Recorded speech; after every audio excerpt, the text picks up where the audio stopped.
Welcome to JMC. I'm Kavya. Every essay you submit today might get scanned by more than just your professor's eyes. Tools like Turnitin, GPT-0, and Originality AI are now built into most university submission systems, designed to catch AI return assignments before they even reach a grader. But how reliable are they really?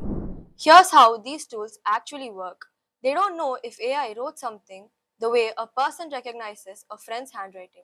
Instead, they analyze patterns, sentences, predictability, word variation, and how uneven your writing style is. Since human writing tends to be less uniform than AI generated text. Based on those patterns, the tool assigns a probability score, not a verdict. The gap between probability and proof is exactly where the problems start. Vendors often advertise accuracy rate above 98%, but research paints a different picture with real-world accuracy ranging anywhere from roughly 40 to 80% depending on the tool and the writing being tested.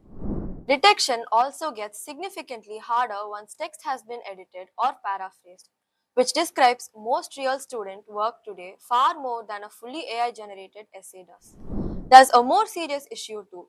Multiple studies have found that non native English speakers are disproportionately flagged as false positives, sometimes at rates as high as 60%, because their writing style can resemble the predictability these tools associate with AI.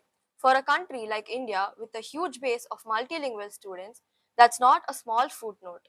It's a real risk of false accusations. Because of this, most researchers now agree on one thing: an AI detection score should never be the solo basis for an academic integrity case. It should prompt a closer human conversation, not stand in as a proof on its own. So, the next time an assignment gets flagged, remember the tool isn't always right. And being human doesn't always look the way an algorithm expects it to. That's all for today from us. For daily news updates, stay tuned with JMC. Jai Hind.